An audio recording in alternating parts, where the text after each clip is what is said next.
One of my most favorite things to do in business is to run retreats.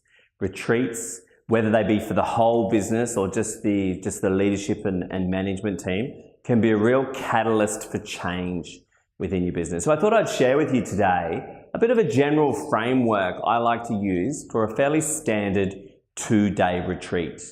Now, each retreat you're going to go into it with a particular purpose, or it might just be a time of working out what the next step is. Depending on that purpose, it might change the structure of your retreat, depending on what you need. But this is a general framework that you could then use within your business, whether you run the retreat yourself or you get somebody to do it for you.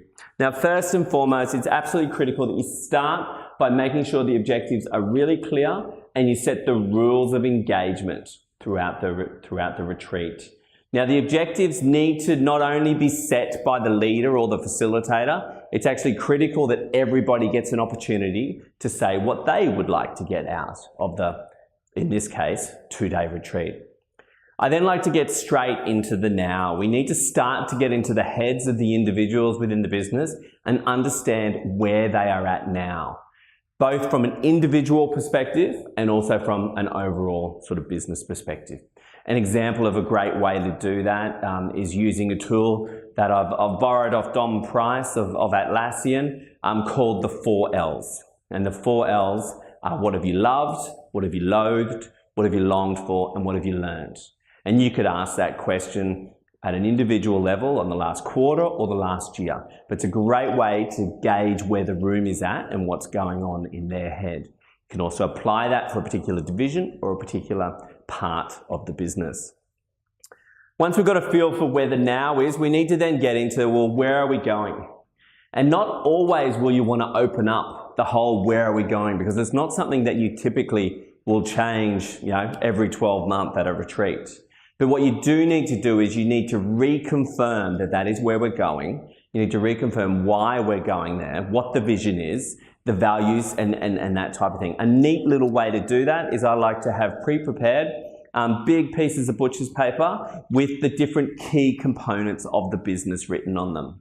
If you give people some different coloured dots, you can get them to walk around the room and put a dot on something, maybe a green dot on something that they think we're doing well, maybe a red dot on something that they think we need to improve. That then gives us some great insight as to where the team are feeling and whether they are aligned with our where. We then like to start to get into, well, what are those opportunities? Let's start putting on the table some of those opportunities for our business. Now, it might be that opportunity is to deal with a threat, but we need to start to get out all the different ideas. And I like to keep that a very free-flowing sort of session, that one, because you need every idea out on the table in that situation. That, in my mind, then becomes a really nice time to have a breather, to have a bit of a break, maybe have some organised activity where you get this reflection and you get a bit of casual sort of discussion, whether it be over dinner or over a hike or whatever it is that you've got planned. You come back then on day 2, because I do think it's really important that a retreat does go over 2 days. That night is actually critical to the outcomes you get the next day, because if you sense that there's someone in the room that's not sharing or there's something you need to deal with, that's a good opportunity to go over and sit next to them and have a bit of a discussion. When you come back though, day 2 for me is about how. It's about diving deep into all of these things we discussed the previous day. Maybe there's a whole big list of opportunities and we now need to prioritize them. Or we now need to dive deep into, well, what are we going to do about it? And a simple tool, which I always use and I talk about a lot, is called the 3 Russian brothers and their cousin. And that is a way to dive deep on a particular strategy. So the 3 Russian brothers and their cousin are, what are we going to do more of, less of, what are we going to get rid of, and then what are we going to toss into the mix? So just as a tool to use to get that how discussion happening. This could be a pretty intense day, this one, because you're dealing with all the cool stuff the day before, and now we're talking about actions and strategies.